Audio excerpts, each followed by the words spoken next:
Hey there, it's Paul Lynn here, real estate broker with T&H Realty Services. As you probably already know, we are a property management company, but we also work with investors. And the common question that I get from investors is, what location should I purchase my next investment property from? And well, that answer really just depends on, what your investment goals are. Indianapolis is a very large city. It's mixed with, some older homes, some newer homes, and then we also have homes that are probably better cash flow type homes, or you might have properties with better appreciation potential. So again, that really just depends on what you're searching for.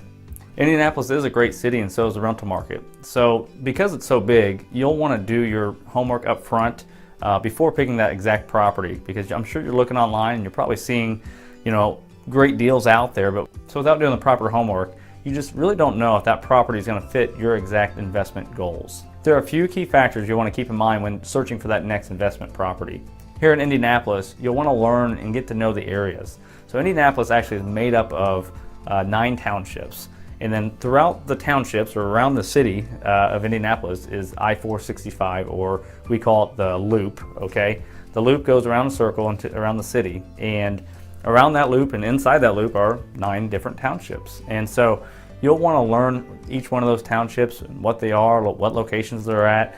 You'll want to learn about their schools and just learn a little bit more about each township and how each one of those are different. Once you find that township that you really like and you want to learn more about, you'll want to go and take it a step further. So the next thing I would do is look into their school systems.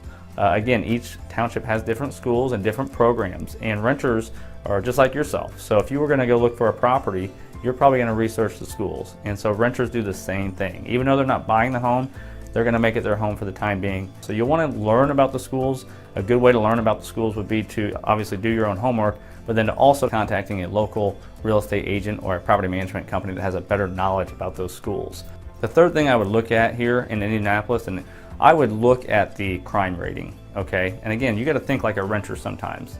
Renters they're not just going to pick the house because it has brand new granite countertops. If you have a house that's in a rough area or a really high crime area, you're not going to attract the right person. So you'll want to check the crime out. Obviously, a lot of that information you can find online, but I would look at specifics. If you can get a detailed report on what type of crime is happening in what area, that would really help you out. So once you review a crime report, you might see a pattern of, a lot of these properties are having problems with stolen air conditionings and furnaces.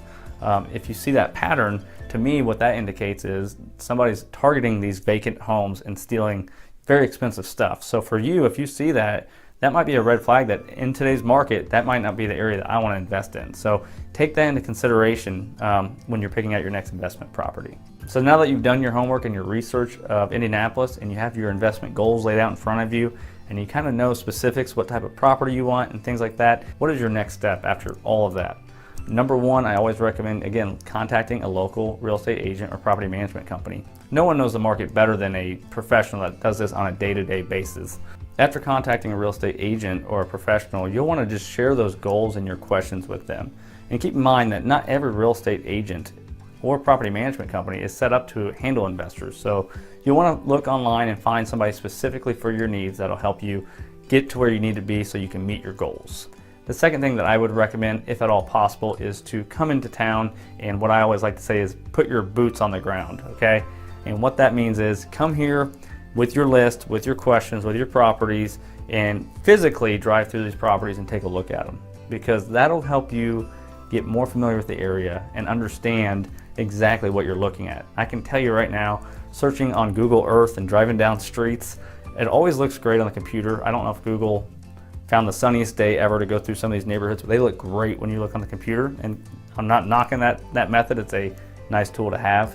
But once you come in town, you'll have a better understanding of what these areas look like, and you just got to put yourself in the renter's shoes and see if that's somewhere where you would feel comfortable living. At the end of the day, I can't really pinpoint an exact location and tell you where you should invest in. Doing the proper research, making those phone calls, coming into town and just checking everything out for yourself, that'll help you get a better understanding of the area and would make you feel more comfortable when you're putting that type of money into a property. Again, this is Paul Lynn, licensed real estate broker with T&H Realty Services. If you have any questions whatsoever, please don't hesitate to contact me. Thank you.